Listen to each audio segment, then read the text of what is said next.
What is going on, guys? It is Daniel Wright, and you are here listening to another episode of Paving the Way. Guys, I appreciate you tuning in for today. I have got a little bit to get off my chest in this episode about that it's not always sunshine and rainbows. And I'll tell you right now, this isn't going to be a gripe and moan fest. This is going to be something that I'm going to be giving other entrepreneurs, business leaders, business owners, whatever it may be, permission to be okay with the fact that it doesn't always have to be perfect.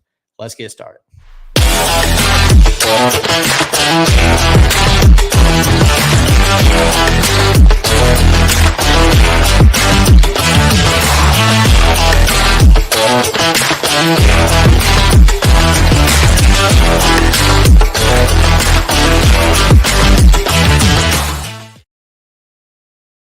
Man, oh man, if you guys are watching this on YouTube or Facebook or LinkedIn, you just saw that my man Randy, our media manager, whipped up a freaking badass new intro video for us.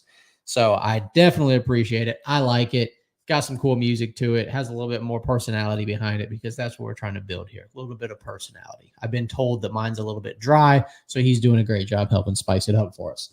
But nonetheless, let's go ahead and get into the meat and potatoes of it. As you guys have probably kind of seen the last couple episodes that we've done, they've been a little bit more short, sweet, and to the point, which in my opinion is perfectly fine. That's the type of content that I like to receive. So therefore, why not make that type of content also, right? So what it is, guys, is there's been a lot of conversations I've been a part of with a handful of other business owners and leaders in all different industries throughout, truthfully, we'll call it throughout North America. Not even just, local to the Charlotte area or even just to the United States. But what it is, guys, there's a lot of folks that this year, 2024, has just been a rough year for them in business for various different reasons, right? Some folks are dealing with having a difficulty in finding, staff and team members and employees to get things done. Some folks are having a difficulty with sales. Sales and revenue are down. Some folks are having a difficulty with people following procedures and processes that they have in their company to keep people safe or to give quality results. So there's a various different amounts of struggles going on out there with at least people in my group of peers. And I'm sure that there's more people out there that I'm not directly associated with that are experiencing similar things in their own worlds. And what it is, guys, is there's a lot of times where when we go see people, when we talk to them on the phone, in person, at an event, whatever it might be, you're always asking people, hey, how's things going? How's business? How's life? Whatever it is. 9 times out of 10, everybody gives you the same canned answer. Oh, it's great. Oh, couldn't be better. Oh, I'm just living the dream, whatever it might be, right? When in reality, the insides of them are like turning over in pieces because they just feel like everything is grinding and nothing is actually flowing well. But they're too afraid to actually give the real answer and say, well, things are a little bit tough this year, or I'm having some challenges this year, or this has been one of my hardest years yet. And I get it, right? If you're at an event, if you're at, some sort of a charity event or a business networking event or things like that, you typically don't want to just turn it into a gripe and moan fest and, look for sympathy and tell everybody how hard it is, right? Because let's face it, nobody actually cares how hard you have it. Right? They have their own problems. They don't have time to care about yours. They might empathize with them, but they don't really care that much about them. They have their own things to worry about, which that's totally fine. Okay. That's to be expected. But when you're in the right situations, it's okay to actually be real about the difficulties that you're facing. I think a lot of different influencers out there, whether it's YouTube people, whether it's, business coaches or whatever it may be, they always want to sit and sell the dream, even though everyone may be living a nightmare. And there is reality behind that. All right.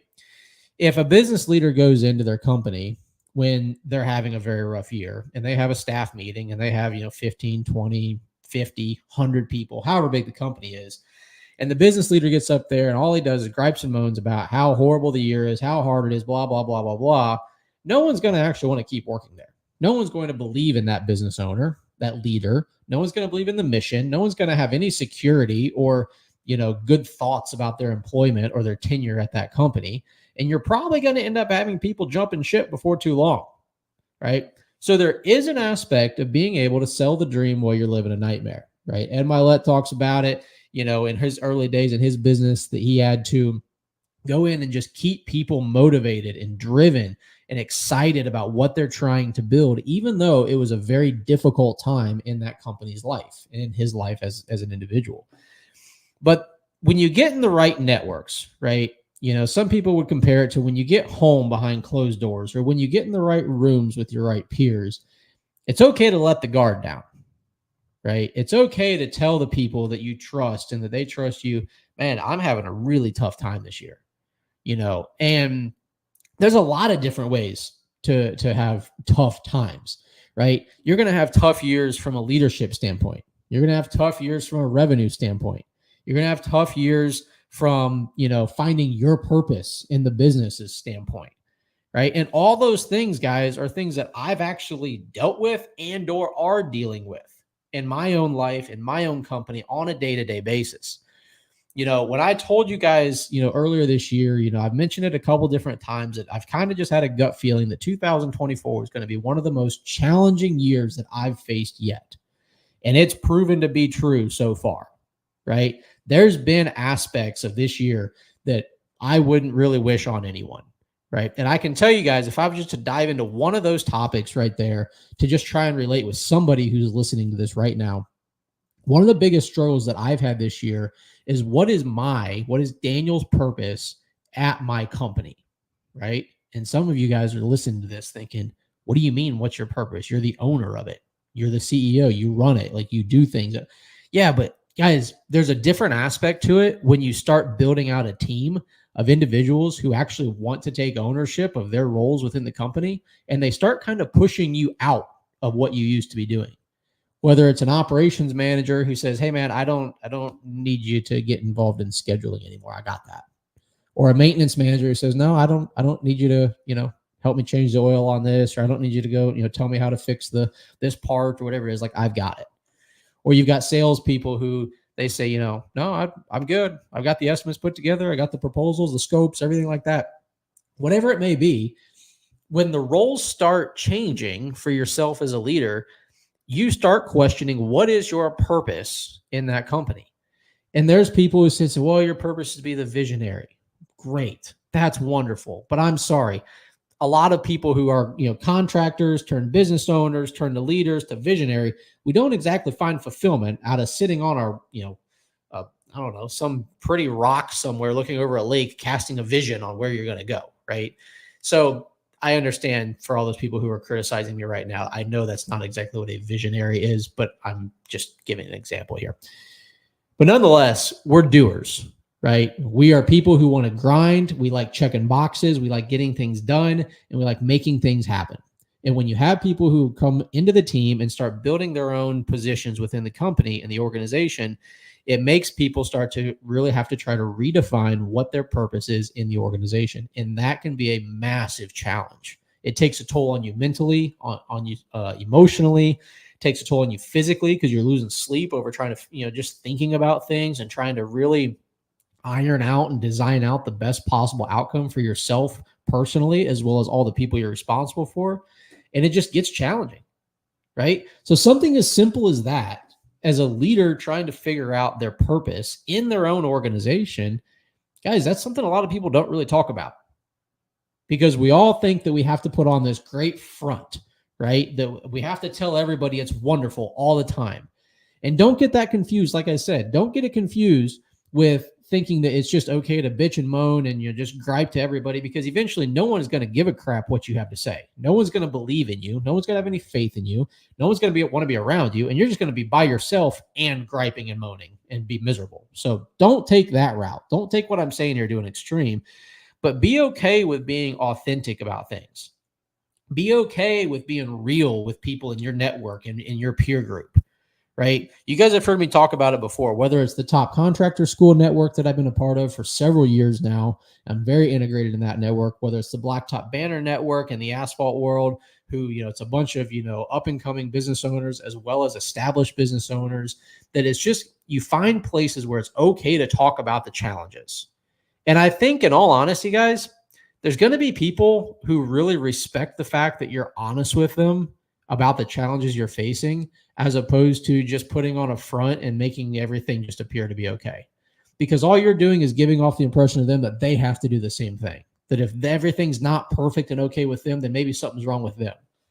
That's not going to be a way to build relationships. That's not going to be a way to develop, leadership capital or things like that within your peer group, your company, or whatever it might be. And so I just want to make sure that as we go through the rest of this year, right? We're in June right now. So we're coming up on about halfway through the year. And there's a lot of people out there who are having difficult years for various reasons, right?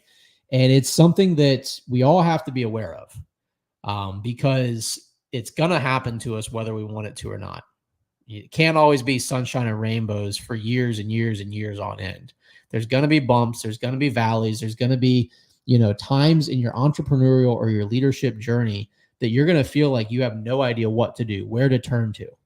I can't encourage you enough to get involved in some sort of a group, whether it's, a small group of local peers and individuals, whether it's something that's, nationwide, whatever it might be. Find yourself people that you can trust, that you can get to know, that actually care about you, you care about them, and you guys are all there to help each other succeed. Because when you get in those groups, when you get in those rooms, that's when all the walls come down, the barriers come down. I can't tell you how many conversations I've had with a handful of different individuals from the groups I'm a part of. And they come to me and they tell me, they're like, man, I just feel like no one else actually talks about this stuff. And guys, what I'm saying is they're saying they feel like no one else in those groups talk about these things, talk about the realities and the struggles and the difficulties that they face on a day in and day out basis. And I've said it before that, I've been recognized in the top contractor school group for being a real good friend, not a feel good friend. And guys, that holds true, because I don't believe in that we're just supposed to have feel good conversations. We're not just supposed to talk about shit that feels good and that you enjoy, putting on your highlight reel on social media and whatever it might be, because that's not the reality of life. Anyone who's married or in a long-term relationship or things like that knows that not all marriages are just, perfect all the time. You have to go through difficult conversations, difficult times, challenges, trials, tribulations in your relationship to build something strong. It's no different than that with your business, right? You have to go through the difficult times to build something that's going to withstand the storms that life throws your way. And the more that you and those around you are able to have those conversations, to be real about those things, the more you're going to help everyone build up. It's going to allow those conversations to come out. It's going to allow solutions to be found, actions to be taken, accountability to be had, and overall progress to be made. So my message for you guys today is that if you're going through a time right now in your leadership life, in your leadership journey, your entrepreneurial journey, whatever it may be that you're doing, and it's just hard, it's all right. It's okay. You're not the only one going through it. Because I can promise you, if you go walk around anywhere and just take a look around, probably half the people that you see in eyesight right now are going through similar things in their own worlds. So for whatever it's worth, I'm giving you permission to actually open up about the difficulties that you're facing. Like I said, nobody wants to hear you gripe and complain on social media and, woe is me, give me sympathy. Because at the end of the day, you chose this path. You knew it was going to be hard, because if it was easy, everybody would do it. So jump into the reality of what you're doing in your life. You want to identify what your difficulties are, try and strategize and figure out what the tactical solutions are that you can do to overcome them. And then you have to absolutely, without a doubt, take action. Because without any action, all you're doing is talking about the ideas and nothing will ever change. And I believe, if I'm not mistaken, if you keep doing the same things over and over and expecting different results, that is the definition of insanity. So I know you're not insane. I'm not insane. So let's figure out what we need to do, overcome the obstacles, and get through the difficult times to get back to the sunshine and rainbows. So I hope you guys have a great rest of your week. Get out there, kick some ass, make a difference in people's lives, and help us change the lives of everyone else by sharing the show, commenting on it, liking it, whatever it might be, so we can get this message out to more people. Appreciate you.